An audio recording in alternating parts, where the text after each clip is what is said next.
फागुन मास के शुक्ल पक्ष की एकादशी को आमल की या रंगभरनी एकादशी कहते हैं। इस दिन भगवान विष्णु और आंवले के पेड़ की पूजा की जाती है। जो लोग इस दिन व्रत नहीं कर सकते उन्हें आंवले का स्पर्श और सेवन कर लेना चाहिए। इससे भी अपार पुण्य की प्राप्ति होती है। आमल की एकादशी के बारे में मान्यता है कि इसी दिन भगवान विष्णु ने सृष्टि की रचना के लिए ब्रह्मा जी और आंवले के वृक्ष को प्रकट किया था। इसी कारण इसे आमल की एकादशी भी कहते हैं। इस दिन से ही होली की शुरुआत हो जाती है।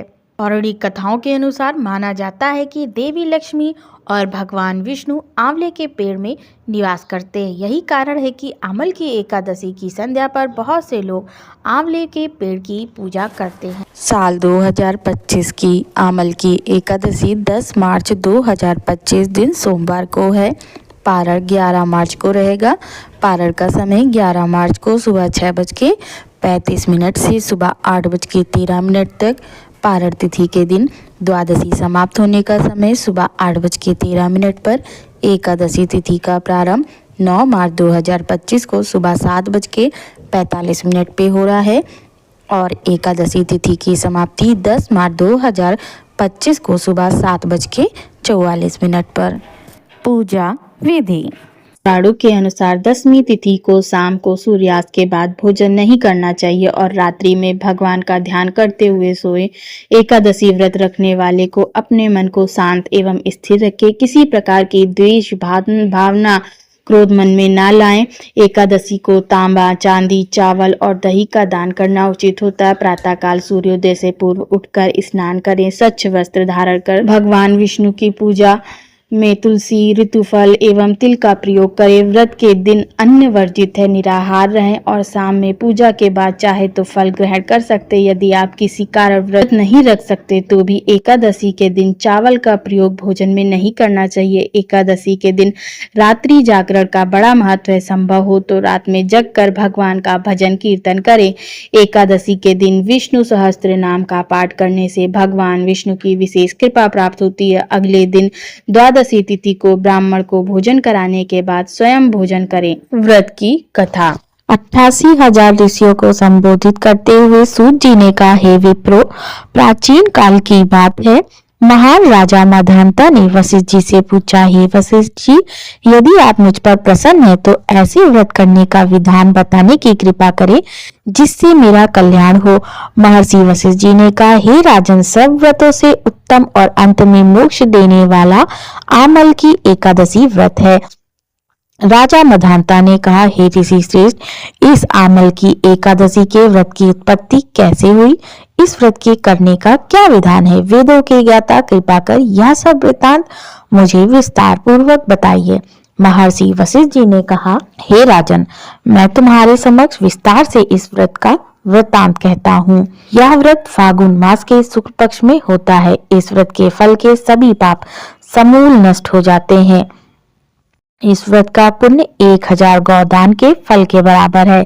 आंवले की महत्ता उसके गुणों के अतिरिक्त इस बात में भी है कि इसकी उत्पत्ति भगवान विष्णु के श्रीमुख से हुई है। अब मैं आपको एक पौराणिक कथा सुनाता हूँ। प्राचीन समय में वैदिक नामक एक नगर था। उस नगर में ब्राह्मण, वैश्य, क्षत्रिय, शूद्र चारों वर्ण के लोग प्रसन्नता पूर्वक रहते थे। नगर में सदैव वेद ध्वनि गूंजा करती थी। उस नगरी में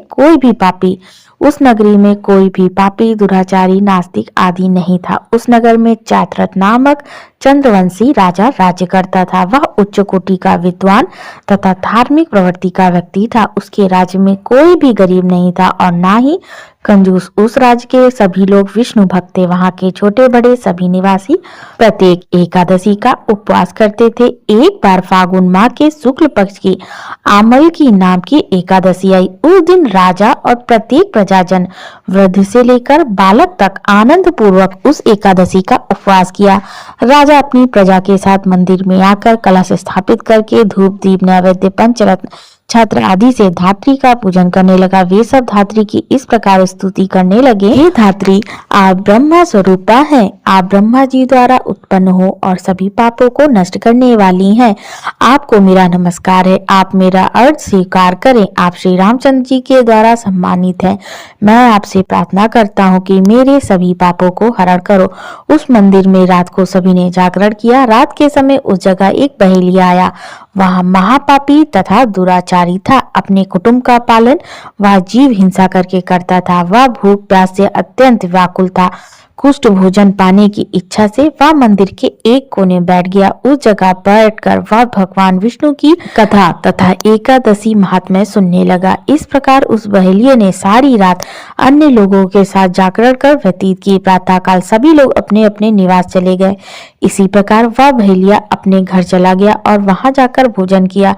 कुछ समय बीतने के बाद उस बहेलिये की मृत्यु हो गई। उसने जीव हिंसा की थी, इस कारण वह घोर नरक का भागी था। परंतु उस दिन आमल की एकादशी का व्रत तथा जागरण के प्रभाव से उसने राजा विदुरथ के यहाँ जन्म लिया।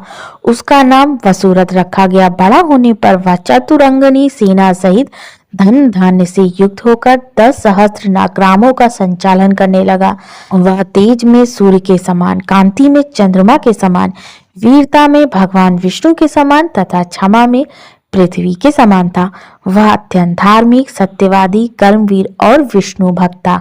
वह प्रजा का समान भाव से पालन करता था। दान देना उसका नित्य कर्म था।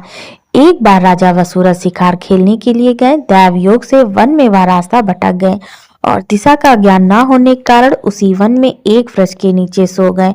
कुछ समय पश्चात पहाड़ी डाकू वहां आया और राजा को अकेला देखकर मारो मारो चिल्लाते हुए राजा वसुरथ की ओर दौड़े। वह डाकू कहने लगा, इस दुष्ट राजा ने हमारे माता पिता, पुत्र पौत्र आदि समस्त संबंधियों को मारा तथा देश से निकाल दिया। अब हमें इसे मारकर अपने अपमान का बदला लेना चाहिए। इतना कह वे डाकू राजा को मारने लगे और उस पर अस्त्र शस्त्र का प्रहार करने लगे। उन डाकुओं के अस्त्र शस्त्र राजा के शरीर पर लगते ही नष्ट हो जाते और राजा को पुष्पों के समान प्रतीत होता। कुछ देर बाद प्रभु इच्छा से उन डाकुओं के अस्त्र शस्त्र उन्हीं पर प्रहार करने लगे, जिससे वे भी मूर्छित हो गए।